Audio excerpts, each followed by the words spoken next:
Hello everyone, स्वागत है आप सभी का आज के एक नए सेशन में। आज का जो सेशन है ये है आपका मॉक टेस्ट नंबर 13, ठीक है। इसमें हम आरआरबी एनटीपीसी सीबीटी 1 में पूछे गए प्रीवियस ईयर जीके और जीएस के क्वेश्चन को इस सेशन में हम लोग डिस्कस करने वाले हैं। और आपके इस सेशन में टोटल होंगे 40 क्वेश्चन। इसका पीडीएफ आप हमारे Telegram channel study with Ankit Singh से डाउनलोड कर सकते हैं, जिसका लिंक डिस्क्रिप्शन बॉक्स में दिया हुआ है, ठीक है। चलिए स्टार्ट करते हैं आज का अपना प्रैक्टिस सेट। हमारा फर्स्ट क्वेश्चन है, 74वें संविधान संशोधन अधिनियम 1992 के प्रावधानों के अनुसार ग्रामीण से शहरी क्षेत्रों में परिवर्तनशील क्षेत्रों के शहरी शासन के लिए निम्नलिखित में से कौन सा शब्द प्रयोग किया जाता है। आपके ऑप्शंस दिए गए हैं, नगर पंचायत, दूसरा है ब्लॉक विकास परिषद, तीसरा है विशेष आर्थिक क्षेत्र और चौथा है जिला परिषद। तो सही जवाब है ये है आपका नगर पंचायत। 74वां संविधान संशोधन जो कि किया गया था वर्ष 1992 में, इसमें शहरी स्थानीय निकायों से यह संबंधित था, ठीक है। इसने 3 प्रकार की नगर निकायों का प्रावधान किया था। पहला है आपका नगर निगम यानी कि म्युनिसिपल कॉरपोरेशन, ये बड़े शहरों के लिए था। दूसरा है आपका नगर परिषद यानी कि म्युनिसिपल काउंसिल, ये मध्यम आकार के शहरों के लिए था। और तीसरा है आपका नगर पंचायत जो कि ग्रामीण से शहरी क्षेत्र में परिवर्तित होने वाले क्षेत्रों के लिए था, ठीक है। नगर निकायों को अनुच्छेद 243 पी से 243 जेड जी तक में वर्णित किया गया है। इस संशोधन का उद्देश्य स्थानीय स्वशासन को मजबूत बनाना था। नेक्स्ट क्वेश्चन है, एमएस वर्ड 2019 में फाइंड एंड रिप्लेस यानी कि कंट्रोल प्लस एच फीचर का उपयोग क्या है। पहला आपका ऑप्शन दिया गया है चयनित पाठ का फॉन्ट बदलना, दूसरा है किसी पाठ को खोजकर उसे अन्य पाठ से बदलना, तीसरा है पैराग्राफ स्पेसिंग समायोजित करना और चौथा है हाइपरलिंक सम्मिलित करना। तो जो सही जवाब है ये है आपका ऑप्शन नंबर सेकंड, यानी कि किसी विशेष पाठ को खोजकर उसे अन्य पाठ से बदलना। इसके लिए आपका फाइंड एंड रिप्लेस फीचर का यूज किया जाता है। फाइंड एंड रिप्लेस फीचर का उपयोग दस्तावेज में किसी विशेष शब्द या वाक्यांश को खोजने और उसे दूसरे शब्द से स्वतः बदलने के लिए किया जाता है। और इसके लिए जो शॉर्टकट यूज किया जाता है ये है आपका control plus H. Find next से अगला मेल खोज सकते हैं और रिप्लेस ऑल से एक बार में सभी को बदल सकते हैं, ठीक है। यह सुविधा एमएस वर्ड, एमएस एक्सेल और एमएस पावर पॉइंट आदि में भी उपलब्ध होते हैं। यह संपादन और प्रूफ रीडिंग के लिए बहुत उपयोगी फीचर होता है।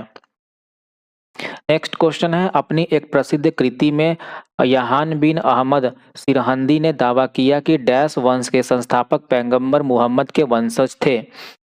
ऑप्शंस आपके लिए दिए गए हैं, इसके लिए सैयद वंश, दूसरा है तुगलक वंश, तीसरा है गजनवी वंश और चौथा है आपका गोरी वंश। तो जो सही जवाब है ये है आपका सैयद वंश, ठीक है। सैयद वंश की स्थापना ख्रिस खान ने 1414 ईस्वी में की थी। यह वंश दिल्ली सल्तनत का चौथा वंश था। सैयद शासकों ने 1414 से लेकर 1451 ईस्वी तक शासन किया था। प्रमुख शासक की बात करें इस वंश की तो ये थे आपके ख्रिस खां, मुबारक शाह, मोहम्मद शाह और आलम शाह, ठीक है। सैयद वंश के बाद लोधी वंश ने सत्ता संभाली थी। तारीखें मुबारक शाही नामक ग्रंथ में यहान बिन अहमद सिद्दीकी ने सैयद को पैगंबर मुहम्मद के वंशज बताया है, ठीक है। अगला क्वेश्चन है, निम्नलिखित में से कौन सी नदी माजुली द्वीप जो विश्व का सबसे बड़ा नदी द्वीप है का निर्माण करती है। तो ये आपका करती है ब्रह्मपुत्र नदी, ठीक है। माजुली द्वीप असम में स्थित है और इसे विश्व का सबसे बड़ा नदी द्वीप माना जाता है। यह द्वीप ब्रह्मपुत्र नदी की शाखाओं द्वारा बना है। माजुली द्वीप का क्षेत्रफल लगभग 880 वर्ग किलोमीटर में है। यह द्वीप असम की संस्कृति, कला और वैष्णव परंपरा का प्रमुख केंद्र है। नदी के क्षरण यानी कि इरोजन के कारण इसका क्षेत्रफल धीरे धीरे घट रहा है। और ब्रह्मपुत्र नदी को तिब्बत में आपको सैंगपो कहा जाता है और बांग्लादेश में इसे जमुना के नाम से जाना जाता है। अगला क्वेश्चन है, निम्नलिखित में से कौन सा एक महत्वपूर्ण चक्र के दौरान साइनसोइडल तरंग संकेत के आकार का सर्वोत्तम वर्णन करता है। इसके लिए आपके ऑप्शंस दिए गए हैं, त्रिकोणीय तरंग, दूसरा है एस आकृति वाली तरंग, तीसरा आपका ऑप्शन है वर्गाकार तरंग और चौथा है आयताकार तरंग। जो सही जवाब है ये है आपका एस शेप्ड वेव यानी कि एस आकृति वाली तरंग, ठीक है। साइनसोइडल तरंग एक स्मूथ और आवर्ती तरंग होती है। यह एसी यानी कि अल्टरनेटिंग करंट की मूलभूत तरंग होती है, ठीक है। साइन तरंग का एक पूर्ण चक्र यानी कि साइकिल जो होता है ये 0 से लेकर 360 डिग्री होता है या फिर 0 से लेकर 2 पाई यानी कि रेडियन में जब डिनोट करेंगे तो ये हमारा हो जाएगा 0 से लेकर 2 पाई के बीच तक होती है, ठीक है। इसका उपयोग इलेक्ट्रॉनिक्स, सिग्नल प्रोसेसिंग और ध्वनि तरंगों के अध्ययन में किया जाता है और यह तरंग एस दिखाई देती है, इसलिए इसे एस शेप्ड वाला वेव भी कहा जाता है। नेक्स्ट क्वेश्चन है, निम्नलिखित में से कौन सा माइक्रोसॉफ्ट एक्सेल में वर्कबुक को सहेजने का वैध तरीका नहीं है? पहला है आपका ऑप्शन फाइल के बाद वहां से बंद करें का उपयोग करना, कंट्रोल प्लस एस दबाना, तीसरा है कि फाइल से सेव पर क्लिक करना और चौथा है कि फाइल में जाकर सेव एज चुनना। तो जो सही तरीका नहीं है ये है आपका फाइल में जाकर बंद करे का उपयोग करना। एमएस एक्सेल में वर्कबुक को सेव करने के वैध तरीके हैं, ये होते हैं आपके एक, कंट्रोल प्लस एस दबाएं जो कि शॉर्टकट की होता है किसी भी फाइल को सेव करने के लिए। दूसरा है फाइल में जाकर सेव पर क्लिक करें, ठीक है। ये उन फाइलों को सेव करता है जो पहले से सेव हैं उसी नाम से, और जो कंटेंट आपने बदले हैं उसको सेव कर देगा। और जब कोई नई डॉक्यूमेंट को सेव करना है तो फाइल में जाकर सेव एज विकल्प को चुनना रहता है, ठीक है। अगर वर्कबुक में बदलाव किए गए हैं तो क्लोज करने पर एक्सेल सेव करने का संदेश दिखाता है। डिफ़ॉल्ट रूप से एक्सेल फाइल .xlsx फॉर्मेट में सेव होती है। ये एक्सेल फाइल की एक्सटेंशन होती है, ठीक है। सेव एज का उपयोग तब किया जाता है जब फाइल को दूसरे नाम या फिर फॉर्मेट जैसे कि .xls, .csv, .pdf आदि में सेव करना हो। अगला क्वेश्चन है, कौन से संविधान संशोधन ने सहकारी समितियां बनाने के अधिकार को मौलिक अधिकारों का हिस्सा माना है? पहला आपका ऑप्शन है 99वां संशोधन अधिनियम, दूसरा है 11वां संशोधन अधिनियम, तीसरा है 97वां संशोधन अधिनियम और चौथा है 93वां संशोधन अधिनियम।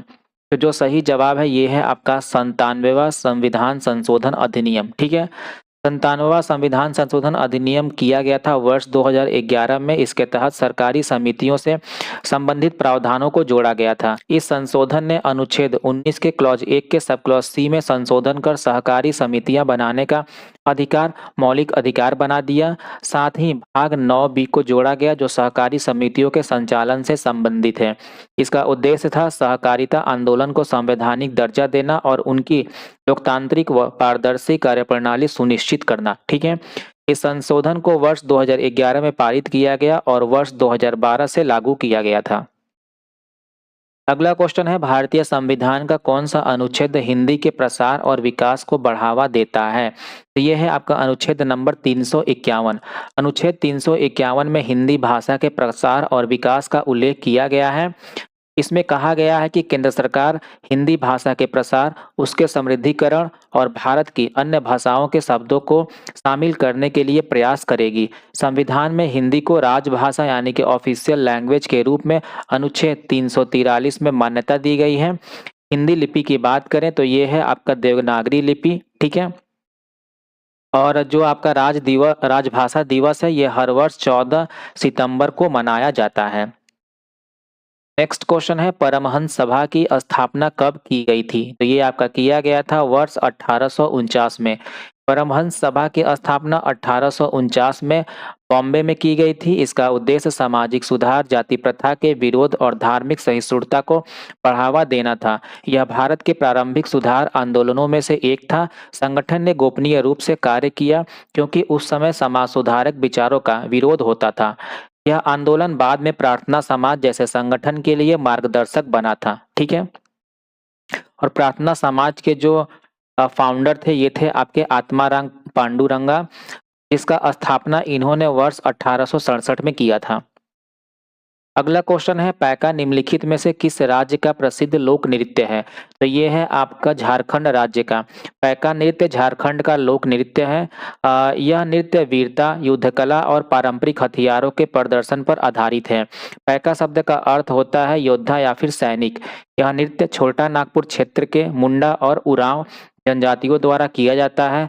नर्तक तलवार, ढाल और अन्य हथियार लेकर ताल पर नृत्य करते हैं। यह नृत्य साहस और एकता का प्रतीक माना जाता है। अगला क्वेश्चन है, प्रतिनिधित्व तत्वों का एक अन्य नाम क्या है? पहला इसके लिए जो ऑप्शन है ये है आपका संक्रमण तत्व यानी कि ट्रांजिशन एलिमेंट, दूसरा है ट्रांस यूरेनियम तत्व, तीसरा है मुख्य समूह तत्व और चौथा है आंतरिक संक्रमण तत्व। तो जो आपके रिप्रेजेंटेटिव एलिमेंट है इनका अन्य नाम मुख्य समूह तत्व होता है, ठीक है। रिप्रेजेंटेटिव एलिमेंट यानी कि प्रतिनिधि तत्व को मेन ग्रुप एलिमेंट या फिर मुख्य समूह तत्व भी कहा जाता है। ये तत्व पीरियोडिक टेबल के एस ब्लॉक और पी ब्लॉक में पाए जाते हैं। इनका जो बाहरी इलेक्ट्रॉन परत होता है उसमें 1 से लेकर 8 तक इलेक्ट्रॉन होते हैं। उदाहरण के तौर पर hydrogen, carbon, nitrogen, oxygen, sodium या फिर मैग्नीशियम आदि। इन तत्वों की विशेषता होती है कि ये विभिन्न रासायनिक अभिक्रियाओं में सक्रिय रूप से भाग लेते हैं। ये धातु, अधातु और उपधातु यानी कि मेटल्स, नॉन मेटल्स या फिर मेटेलॉइड तीनों को शामिल करते हैं। अगला क्वेश्चन है, विंडोज में कौन सी सुविधा आपको गलती से हटाई गई फाइलों को पुनर्प्राप्त करने की अनुमति देती है? ये है आपका रिसाइकल बिन। ठीक है, रिसाइकल बिन विंडोज़ की एक विशेष सुविधा है जो डिलीट की गई फाइलों को अस्थायी रूप से संग्रहित करती है। उपयोगकर्ता इन फाइलों को रीस्टोर यानी कि पुनः प्राप्त करके वापस ला सकते हैं। यदि फाइल को शिफ्ट प्लस डिलीट से हटाया गया है तो वह रिसाइकल बिन में नहीं जाती है और अस्थायी रूप से डिलीट हो जाती है। ठीक है, ये शॉर्टकट की आपसे बहुत बार एग्जाम में पूछा गया है कि ऐसा शॉर्टकट बताएं जिसका यूज़ करके जब हम किसी फाइल को डिलीट करते हैं तो वो बिना रिसाइकल बिन में जाए परमानेंटली कंप्यूटर से डिलीट हो जाती है। तो ये है आपका शिफ्ट प्लस डिलीट की। ठीक है, रिसाइकल बी का आइकन डेस्कटॉप पर मौजूद होता है। आप रिसाइकल बिन को खाली करके फाइलों को अस्थायी रूप से हटा सकते हैं। यह सुविधा विंडोज़ 95 से ही उपलब्ध है। अगला क्वेश्चन है, कौन से अधिनियम में यह कहा गया है कि युद्ध, कूटनीतिक संबंध और राजस्व से संबंधित सभी मामलों में मद्रास और बम्बे की प्रेसिडेंसी बंगाल की प्रेसिडेंसी के अधीन हुई है? पहला इसके लिए जो ऑप्शन दिया गया है ये है आपका पिट्स इंडिया अधिनियम 1784, दूसरा है चार्टर अधिनियम 1793, तीसरा है चार्टर अधिनियम 1813 और चौथा ऑप्शन है चार्टर अधिनियम 1833। तो जो सही जवाब है ये है आपका पिट्स इंडिया अधिनियम 1784। ठीक है, पिट्स इंडिया एक्ट 1784 को ब्रिटिश संसद ने पारित किया था। इस अधिनियम से ईस्ट इंडिया कंपनी पर ब्रिटिश सरकार का नियंत्रण बढ़ा था। ठीक है, इसमें मद्रास और बॉम्बे प्रेसिडेंसी को बंगाल प्रेसिडेंसी के अधीन किया गया। एक नया निकाय बनाया गया यानी कि बोर्ड ऑफ कंट्रोल, जिसने भारत के राजनीतिक मामलों की निगरानी की। ठीक है, इस अधिनियम के बाद भारत में डुअल गवर्नमेंट सिस्टम यानी कि दोहरी शासन व्यवस्था शुरू हुई थी। एक थी आपकी कंपनी के अंतर्गत जिसमें आपका व्यापारिक कार्यों के लिए बनाया गया था और दूसरा था ब्रिटिश गवर्नमेंट के अंतर्गत जिसमें आते थे आपके राजनीतिक कार्य। ठीक है, इस कानून का उद्देश्य था कि भारत में कंपनी की मनमानी को कम किया जा सके। अगला क्वेश्चन है, भारतीय संविधान के अनुच्छेद 164 के क्लॉज 3 के तहत राज्य मंत्रियों को पद की शपथ कौन दिलाता है? तो ये आपका दिलाता है राज्य के राज्यपाल। अनुच्छेद 143 के क्लॉज 3 के अनुसार राज्य के मंत्री राज्यपाल के समक्ष पद और गोपनीयता की शपथ लेते हैं। शपथ का प्रारूप तीसरी अनुसूची यानी कि थर्ड शेड्यूल में दिया गया है। शपथ दिलाते समय यह कहा जाता है कि मैं सत्यनिष्ठा से कार्य करूंगा और भारतीय संविधान के प्रति निष्ठा रखूंगा। ठीक है, मुख्यमंत्री की नियुक्ति भी राज्यपाल द्वारा की जाती है और राज्यपाल को राज्य का संवैधानिक प्रमुख कहा जाता है। यह व्यवस्था संविधान के संघीय ढांचे को बनाए रखने के लिए की गई है। ठीक है, और राज्यपाल की नियुक्ति राज्य में किसके द्वारा की जाती है? तो प्रेसिडेंट के द्वारा। अगला क्वेश्चन है, औपनिवेशिक शासन के दौरान खाद्य फसलों की तुलना में व्यावसायिक फसलों को प्राथमिकता दी गई थी। निम्नलिखित में से कौन सी ब्रिटिशों द्वारा प्रोत्साहित व्यावसायिक फसल का उदाहरण है? तो इन ऑप्शंस में से जो है ये है आपका इंडिगो यानी कि नील। इंडिगो एक व्यावसायिक फसल यानी कि कॉमर्शियल क्रॉप थी जिसे ब्रिटिश शासनकाल में जबरन उगवाया गया था। इसका उपयोग नीले रंग के निर्माण में किया जाता था। भारत में नील की खेती विशेष रूप से बंगाल, बिहार और उड़ीसा में की जाती थी। किसानों को इंडिगो प्लांटर द्वारा शोषित किया गया, उन्हें कम दाम पर नील बेचने को मजबूर किया जाता था। 1859 से 60 में नील आंदोलन बंगाल में हुआ जिसमें किसानों ने नील की खेती करने से इनकार कर दिया। ठीक है, बाद में महात्मा गांधी ने 1917 में चंपारण सत्याग्रह में इसी मुद्दे पर किसानों का समर्थन किया था। अगला क्वेश्चन है, रामगुप्त की विधवा का क्या नाम था जिससे चंद्रगुप्त द्वितीय ने शक राजा को पराजित करने के बाद विवाह किया था? आपके ऑप्शंस दिए गए हैं, देवती देवी, दूसरा है कुबेर नागा, तीसरा है यशोमती और चौथा है ध्रुवा देवी। तो जो ये रानी थी ये थी आपकी ध्रुवा देवी, ठीक है। ध्रुवा देवी गुप्त वंश के राजा रामगुप्त की पत्नी थी, चंद्रगुप्त द्वितीय, जिन्हें विक्रमादित्य के नाम से भी जाना जाता है। ये एक शक राजा को पराजित करने के बाद ध्रुवा देवी से विवाह किया था। यह घटना गुप्त काल के राजनीतिक और सांस्कृतिक उत्कर्ष का प्रतीक मानी जाती है। चंद्रगुप्त द्वितीय का शासनकाल साहित्य और विज्ञान के विकास के लिए प्रसिद्ध था। अगला क्वेश्चन है, विलंबित और द्रुत निम्नलिखित में से किस गायन शैली की दो प्रकार हैं? आपके ऑप्शंस दिए गए हैं ख्याल, ध्रुपद, टप्पा और ठुमरी। जो सही जवाब है ये है आपका ख्याल। ये दोनों ख्याल गायकी से संबंधित हैं। ख्याल का अर्थ है कल्पना या विचार और यह एक शास्त्रीय गायन शैली है। इसमें दो प्रमुख प्रकार होते हैं। पहला होता है आपका विलंबित ख्याल, जिसे धीमी लय बोला जाता है, और दूसरा आपका होता है द्रुत ख्याल, जो कि तेज लय वाला होता है, ठीक है। ख्याल गायन में स्वर लहरी और तानें मुख्य होती हैं। इस शैली का विकास अमीर खुसरो और बाद में तानसेन के समय हुआ था। प्रमुख घरानों की बात करें जहाँ ये गायन मुख्यतः गाई जाती थी, तो ये थी आपके ग्वालियर, जयपुर, अतरौली, किराना और पटियाला घराना, ठीक है। अगला क्वेश्चन है, भारतीय औद्योगिक वित्त निगम यानी कि आईएफसीआई की स्थापना कब की गई थी? ये आपका किया गया था वर्ष 1948 में। आईएफसीआई यानी कि industrial finance corporation of India की स्थापना 1948 में संसद के एक अधिनियम द्वारा की गई थी। यह भारत का पहला विकास वित्त संस्था था। इसका उद्देश्य था औद्योगिक इकाइयों को दीर्घकालिक वित्तीय सहायता प्रदान करना। बाद में आईडीबीआई 1964 में और आईसीआईसीआई 1955 जैसे अन्य संस्था भी स्थापित किए गए, ठीक है। वर्तमान में आईएफसीआई एक सरकारी कंपनी है जो वित्तीय क्षेत्र में कार्यरत है। अगला क्वेश्चन है, राजकोषीय एकीकरण व्यापक आर्थिक सुधारों का एक लक्ष्य रहा है। मूल एफआरबीएम अधिनियम 2003 के तहत जीडीपी के प्रतिशत के रूप में लक्षित राजकोषीय घाटा कितना था? ये था आपका 3%, ठीक है। एफआरबीएम का फुल फॉर्म है physical responsibility and budget management act 2000। इसका उद्देश्य था पहला आपका राजकोषीय अनुशासन बनाए रखना और दूसरा घाटे को सीमित रखना, ठीक है। और इसका जो लक्ष्य था, एक था आपका राजकोषीय घाटा यानी कि फिजिकल डेफिसिट, जिसका जो जीडीपी था उसको 3% तक सीमित रखना था, और दूसरा था आपका राजस्व घाटा यानी कि रेवेन्यू डेफिसिट को शून्य करने का लक्ष्य था। इसका उद्देश्य राजकोषीय स्थिरता, विकास और पारदर्शिता को बढ़ावा देना था। हाल के वर्षों में कोविड-19 के कारण यह लक्ष्य अस्थायी रूप से बढ़ाया गया था। नेक्स्ट क्वेश्चन है, उत्तरी भारत के महान मैदान को सामान्यतः किस नाम से जाना जाता है? तो ये आपका नाम से जाना जाता है इंडो गंगा ब्रह्मपुत्र मैदान, ठीक है। यह मैदान उत्तर भारत में फैला विशाल समतल क्षेत्र है। इसका निर्माण सिंधु, गंगा और ब्रह्मपुत्र नदियों के निक्षेपों यानी कि अलुवियल सॉइल के कारण होता है, ठीक है। यह मैदान उच्च उपजाऊ मिट्टी जैसे कि जलोढ़ मिट्टी के लिए प्रसिद्ध है। मुख्य फसलें इसमें होती हैं गेहूं, धान, गन्ना और जूट। यहाँ की जनसंख्या घनत्व भारत में सबसे अधिक है। यह मैदान राजस्थान से लेकर असम तक फैला हुआ है। अगला क्वेश्चन है, महात्मा गांधी ने चौरी चौरा की हिंसक घटना के बाद असहयोग आंदोलन वापस ले लिया था। चौरी चौरा वर्तमान में किस राज्य में स्थित है? तो ये आपका स्थित है उत्तर प्रदेश राज्य में। चौरी चौरा कांड 5 फरवरी 1922 में आंदोलनकारियों ने हिंसक भीड़ के रूप में पुलिस थाने में आग लगा दी थी, जिसमें 22 पुलिसकर्मी मारे गए थे। यह घटना गोरखपुर, उत्तर प्रदेश के गोरखपुर में हुई थी, और इस हिंसा के बाद महात्मा गांधी ने असहयोग आंदोलन को तत्काल वापस ले लिया था। इस घटना ने गांधी जी के अहिंसा सिद्धांत की दृढ़ता को दर्शाया। इसके बाद गांधी जी ने कहा, अहिंसा ही सच्चा मार्ग है।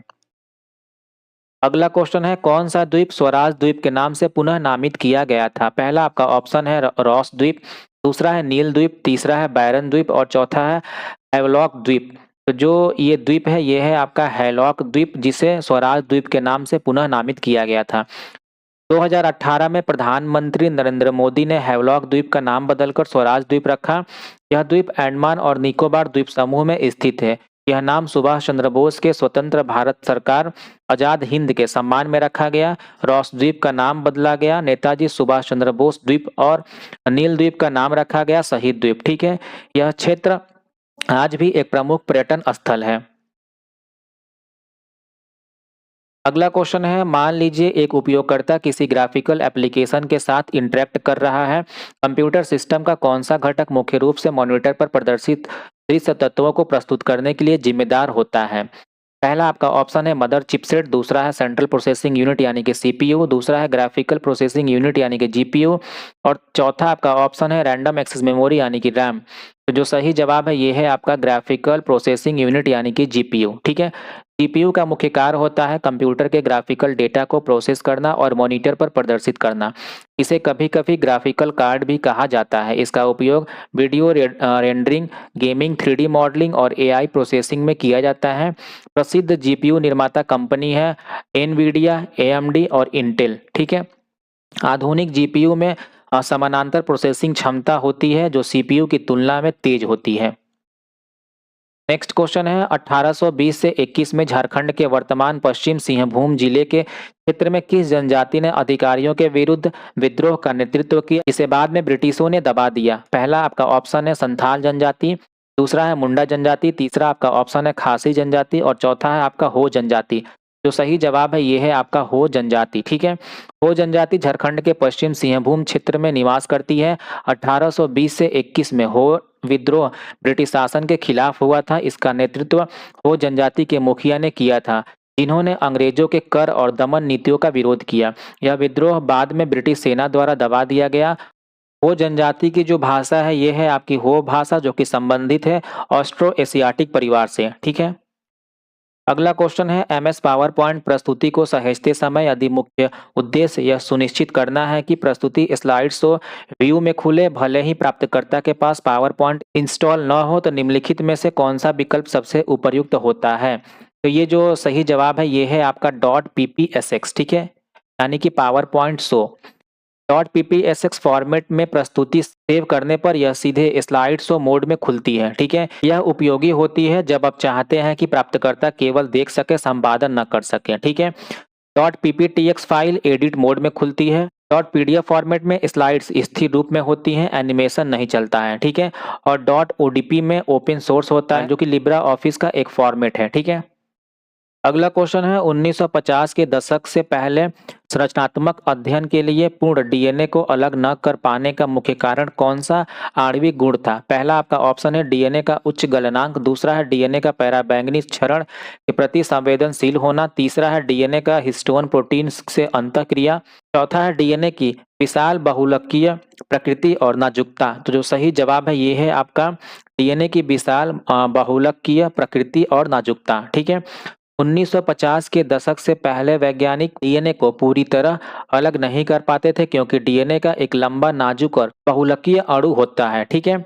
इसे अलग करते समय वह आसानी से टूट जाता था या डिनेचर हो जाता था। बाद में सेंट्रीफ्यूगेशन तकनीक और एंजाइमेटिक शुद्धिकरण विधियों के विकास से डीएनए को अलग करना संभव हुआ। वाटसन और क्रिक ने 1953 में पहली बार डीएनए की डबल हेलिक्स संरचना का पता लगाया था। डीएनए की खोज फ्रेडरिक माइसर ने 1869 में न्यूक्लियन नाम से की थी। ठीक है, अगला क्वेश्चन है निम्नलिखित में से कौन सा भारत का स्टील सिटी कहा जाता है? ये आपका कहा जाता है जमशेदपुर को। जमशेदपुर जो कि स्थित है झारखंड में, इसको स्टील सिटी ऑफ इंडिया के नाम से जाना जाता है। यहाँ Tata iron and steel company TISCO की स्थापना वर्ष 1907 में जमशेद जी टाटा ने की थी। शहर का पुराना नाम था साक्षी जिसे 1919 में लॉर्ड चैम्सफोर्ड ने जमशेदपुर नाम रख दिया था। यह भारत का पहला योजनाबद्ध औद्योगिक शहर था। और अन्य औद्योगिक नामों की बात करें तो एक नाम है आपका भिलई जो कि आपका इस्पात संयंत्र के लिए प्रसिद्ध है और ये जो शहर है ये रूस के सहयोग से स्थापित किया गया था। दूसरा है आपका राउरकेला, इसे इस्पात नगरी के नाम से जाना जाता है जो कि जर्मनी के सहयोग से इसको स्थापित किया गया था। अगला क्वेश्चन है भारत के रजिस्ट्रार जनरल और जनगणना आयुक्त के कार्यालय के अनुसार 1 करोड़ यानी कि 10 मिलियन से अधिक जनसंख्या वाले शहर को किस प्रकार के शहरी क्षेत्र के रूप में वर्गीकृत किया जाता है? आपके ऑप्शन है मेट्रो टाउन, दूसरा है मेगा सिटी, तीसरा है टाउन और चौथा है महानगरीय शहर। ये कहलाता है आपका मेगा सिटी। ठीक है, जनगणना के अनुसार 10 मिलियन या फिर 1 करोड़ से अधिक जनसंख्या वाले शहर को मेगा सिटी कहा जाता है। भारत में प्रमुख मेगा सिटीज हैं दिल्ली, मुंबई, कोलकाता, बेंगलुरु, चेन्नई और हैदराबाद। मेट्रो सिटी वे शहर होते हैं जिनकी जनसंख्या 10 लाख से अधिक की होती है और जनगणना आयुक्त का कार्यालय ही इस वर्गीकरण को निर्धारित करता है। ठीक है, मेगा सिटीज में प्रमुख चुनौतियां हैं जनसंख्या घनत्व, प्रदूषण, आवास संकट और यातायात। नेक्स्ट क्वेश्चन है पूंजी खाता परिवर्तनीयता का तात्पर्य सीमाओं के पार पूंजी की मुक्त आवाजाही से है। निम्नलिखित में से किस समिति ने पूर्ण पूंजी खाता परिवर्तनीयता की सिफारिश की?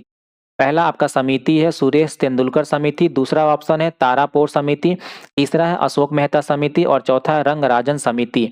जो ये समिति है ये है आपका तारापोर समिति। ठीक है।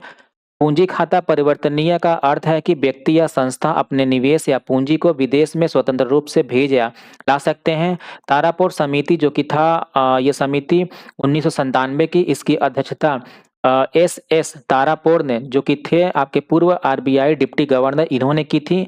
इस समिति ने भारत में पूर्ण पूंजी खाता परिवर्तनीयता की सिफारिश की थी परंतु इसे चरणबद्ध रूप से लागू करने की सलाह दी। इस समिति ने राजकोषीय घाटा को 3.5 से कम या बराबर और मुद्रास्फीति को 3 से 5% से कम या बराबर रखने की शर्तें सुझाई थी। भारत में अब भी आंशिक पूंजी खाता परिवर्तनीयता लागू है। ठीक है। नेक्स्ट क्वेश्चन है ऑपरेटिंग सिस्टम में वर्चुअल फाइल सिस्टम लेयर का उपयोग करने का मुख्य लाभ क्या है? पहला आपका ऑप्शन दिया गया है भौतिक भंडारण उपकरणों का सीधे प्रबंधन करना, दूसरा है एकल फाइल सिस्टम के लिए फाइल भंडारण और पुनर्प्राप्ति के निम्न स्तरीय विवरणों को संभालना, तीसरा आपका ऑप्शन है विशिष्ट फाइल सिस्टम प्रकारों के लिए डिस्क एक्सेस गति को अनुकूलित करना और चौथा आपका ऑप्शन है विभिन्न फाइल सिस्टम तक पहुंचने के लिए अनुप्रयोगों को एक समान इंटरफेस प्रदान करना।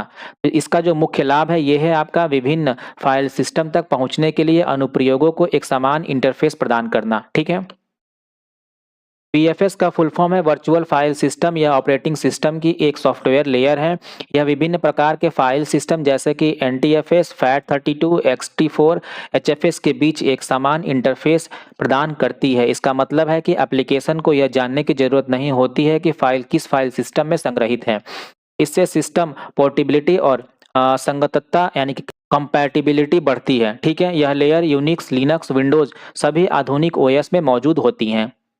अगला क्वेश्चन है निम्नलिखित में से कौन सा विकल्प भारत में पंचायती राज प्रणाली के 3 स्तरों का सही प्रतिनिधित्व करता है? पहला आपका ऑप्शन दिया गया है ग्राम सभा, नगर परिषद, छावनी बोर्ड, दूसरा है ग्राम पंचायत, ब्लॉक असेंबली, राज्य विधानसभा, तीसरा आपका ऑप्शन है ग्राम पंचायत, ब्लॉक समिति, जिला परिषद और चौथा है ग्राम पंचायत, नगर निगम और जिला परिषद। तो जो 3 स्तरें हैं पंचायती राज प्रणाली की वो है आपकी ग्राम पंचायत, ब्लॉक समिति और जिला परिषद। ठीक है। पंचायती राज प्रणाली को 73वें संविधान संशोधन वर्ष 1992 द्वारा संवैधानिक दर्जा मिला था। यह संशोधन भाग 9 में किया गया था जिसके तहत आर्टिकल 243 से लेकर 243 ओ जोड़ा गया था। प्रत्येक राज्य में ग्राम स्तर पर ग्राम पंचायत, मध्य स्तर पर पंचायत समिति यानी कि ब्लॉक स्तर पर और जिला स्तर पर जिला परिषद होती है। पंचायत चुनावों की देखरेख के लिए राज्य निर्वाचन आयोग का गठन किया गया। पंचायतों में महिलाओं के लिए कम से कम 33% आरक्षण अनिवार्य है। कुछ राज्यों में यह आरक्षण 50% तक है। अगला क्वेश्चन है कृषि के विकास के लिए मोहम्मद तुगलक द्वारा खोले गए नए विभाग का क्या नाम था? पहला है दीवाने रिसालत, दूसरा है दीवाने कजा, तीसरा है दीवाने कोही और चौथा है दीवाने विजारत। जो सही जवाब है ये है आपका दीवाने कोही। ठीक है। मोहम्मद बिन तुगलक जिनका समयकाल था 1325 से लेकर 1351 ईस्वी तक, इसने कृषि सुधार के लिए इस विभाग की स्थापना की थी। इसका उद्देश्य था परती यानी कि बंजर भूमि को खेती योग्य बनाना। किसानों को ऋण दिया जाता था ताकि वे खेती के लिए बीज व उपकरण खरीद सकें। यह विभाग सीधे सुल्तान के नियंत्रण में था। तुगलक की महत्वाकांक्षी योजनाओं की तरह यह भी अंततः विफल हो गई थी। अगला क्वेश्चन है भारत के राष्ट्रपति प्रधानमंत्री के किसी कार्यपालिका अनुशंसा पर मंत्रिमंडल द्वारा पुनर्विचार करने के लिए कितनी बार कह सकते हैं? पहला आपका ऑप्शन दिया गया है या राष्ट्रपति के पूर्ण विवेक पर निर्भर है, कोई सीमा नहीं है, जितनी बार आवश्यक हो। तीसरा ऑप्शन है 2 बार और चौथा ऑप्शन है केवल 1 बार। तो जो सही जवाब है ये है आपका केवल 1 बार। ठीक है। संविधान के अनुच्छेद 74 के क्लॉज 1 के अनुसार राष्ट्रपति मंत्रिपरिषद की सलाह पर कार्य करते हैं। यदि राष्ट्रपति किसी सलाह से असहमत हो तो वे इसे एक बार पुनर्विचार के लिए वापस भेज सकते हैं। यदि मंत्रिपरिषद पुनः वही सलाह भेजती है तो राष्ट्रपति को उसे स्वीकार करना अनिवार्य होता है। यह व्यवस्था कार्यपालिका की सर्वोच्चता और संवैधानिक संतुलन का प्रतीक है। नेक्स्ट क्वेश्चन है, दिए गए जनजातीय विद्रोहों में से कौन सा 1857 के विद्रोह के आसपास के अशांति काल में नहीं हुआ था?